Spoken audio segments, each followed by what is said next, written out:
this is very exciting. We have hockey to watch. There's Vancouver Canucks hockey tomorrow. No, there's not. Allegedly. Allegedly, they're saying there's a game tomorrow. There's no way.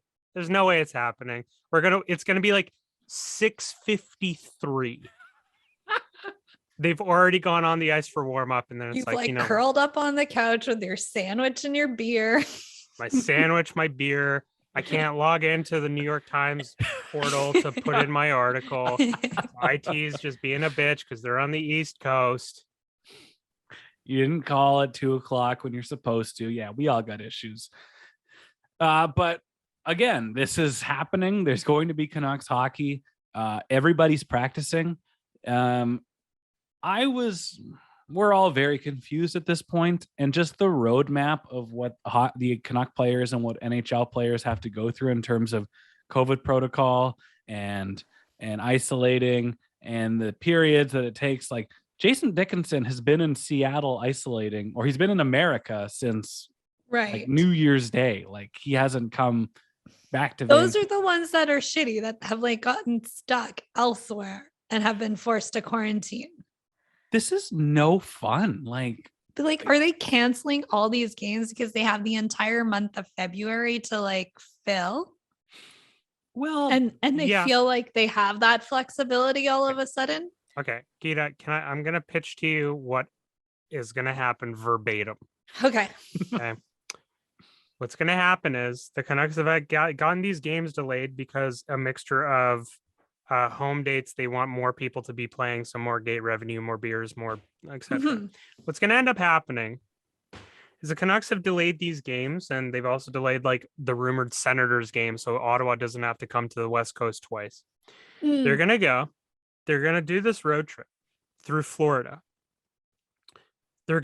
Majority of them are going to get some crazy large amount of positive tests are going to come out of this team. They're going to go to Tampa. They're going to go to Florida. They're going to go to the East Coast. And then they're going to get the corona. They're going to get the Rona. And then they're going to be like, NHL, look at us. We're ravaged. And you know what the NHL is going to say? Oh, well, we've just delayed too many games, guys. I feel like you're going to have to just play Ashton Sautner for 25 minutes and just bring up Sheldon Dries and tell him, you're on the power play, pal.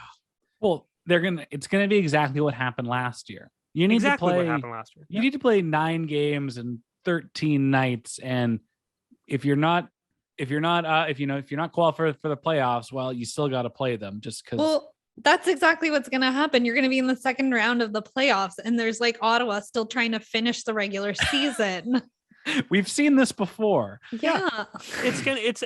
I don't know. In my head, I'm like, this is absolutely what's going to happen, where the NHL is going to get the closer to get to February and that 2-week gap, because that 2-week gap is their kind of saving grace. Mm-hmm. Canucks are going to get hit with delays again.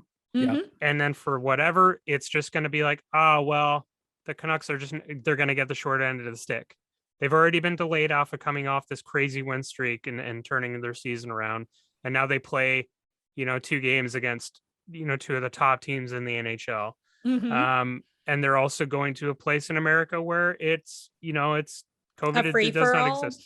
Yeah, it's a free for all. It's like they're going to a punchline of a state where it's just Florida man. They are going to mingle with the Florida men. Yeah. And likely get COVID, and it is what it is. But like, God, we're seeing. That's what makes these so unfortunate.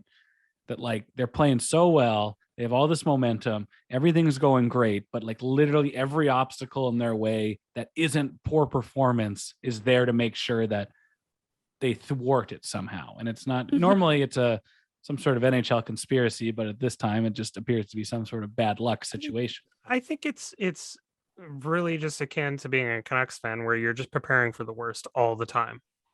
And there's that built-in there's that built-in pessimism and that PTSD that, at the end of the day, no one's going to really look out for you but yourself and your fan base. And then you really have to wonder, if they come out of this road trip, like how they're going to look and how much longer Jimmy Rutherford's going to be like, all right, Yaroslav Halak, pack your bags. Well, I gotta When's fit. the I trade gotta fit. deadline this year? Does that also fall in February? I think it's the end of the month. Arash will click it in, Yeah. type it in. But I wanted to put this question in earlier Okay. because it'll segue to what we want to talk about. But Sterling Wilson on Twitter goes, Canucks are fixing to enter their toughest stretch of games this season, which is very true. Yeah. What's your expectation for this road trip, given they've hardly played in a month? Okay, can I say that I was listening to like the midday show on 650 today, and they were legitimately having the conversation about whether they could go like 10-0 in the next stretch. And I'm like, how are we there now? Well, That yes, you can talk about that with a straight face.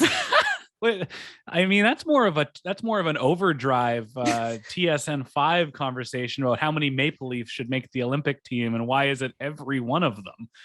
They need Jason Spezza to kill penalties. Yeah. Like they're playing Florida tomorrow, who is literally the best team in the league.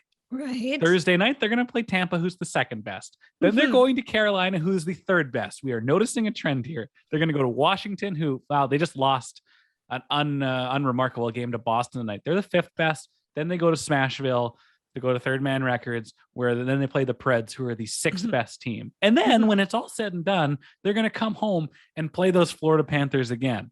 Right. 10-0 does not sound like a realistic road swing for me. Call me kooky, call me crazy. No, I feel to be really honest, I feel like this might be the road trip that Jimmy Rutherford was kind of waiting for. Right. Be like, okay, listen, you've taken off teams off of, your division and kind of lower echelon teams. This is going to be the test. If you come out of this road trip 500, okay, great. But if you come out of this and you're getting blown out, then it's, more akin to the stuff that you've seen previously is indicative. But if they play hard and it's competitive, you're probably going to be able to say that the stuff we've seen in the recent month is more indicative of what this team can be. Kind of like the thing he was saying where, he's like, they're not as bad as they were before and they might not be as good as they are now, but they actually might be better than they are now. Like we need more comparisons and right clarity in that. So yeah, if they can come out and get some points out of this road trip and 10-0 is probably far-fetched, but like right. but if they do, like, hey man, like listen, they're when was the last time we could ever say within the start of January they are healthy? Yeah.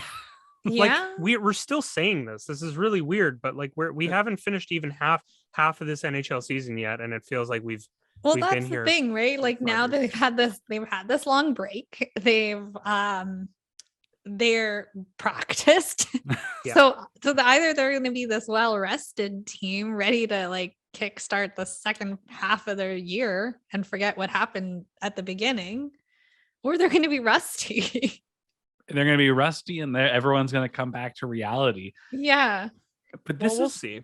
I'm really excited, and I'm excited for this road trip's going to determine what this team is going to look like and the direction they're going to go in the next 3 months. Like, we don't know they're a playoff team yet, but this road swing is going to paint a pretty good picture if they are. And if they do have a miserable road trip, if they come back here with 1 or 3 points or if that, then and the management knows, like, okay, you know what, this team might not be all that it's cracked up to be, and maybe Bruce there it isn't right now. There could be a Bruce there, it might be soon, but in that moment, like if they have a bad roadie, JT Miller can, those tough decisions start coming up. And if we were in years past, we'd be terrified about the regime wheeling and dealing at the deadline. But now I don't feel too bad. This may be the great time to be in that Southeast with all those top teams, because it's like, look at what this asset that we have. If you guys make your push, maybe you would like this piece. Yeah, I mean, I think it's, I look back, guys, at like the way they were losing games in late November and early December, and how it was just like clearly an effort thing. Like they just didn't, they just seemed like they were a peewee hockey team getting just completely trounced and not even playing with a semblance of a pulse. Like if they do go to these teams and they show effort, and if they lose, like they lose, but as long as they don't lose the way they lost before. Yeah. I think the bar is so low that you're not going to come back. You're not going to come back from that road trip, even if you don't pick up points, and you're not going to have people booing you at the stadium. That's not going to happen again. We had that. Yeah. But yeah, just I'm just excited for hockey again. I don't know about you guys. Holy crap.